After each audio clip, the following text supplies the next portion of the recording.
Aking ka kung di ka patutukso sa iba, sapagkat sa pag-ibig ako ay kasama.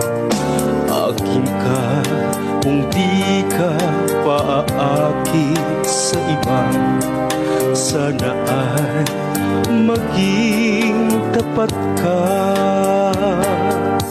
Akin ka ngayon, akin ka bukas, akin ka sa lahat ng oras.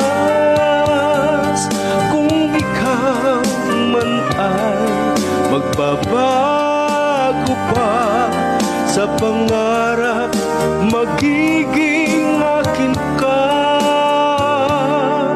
sa mundo.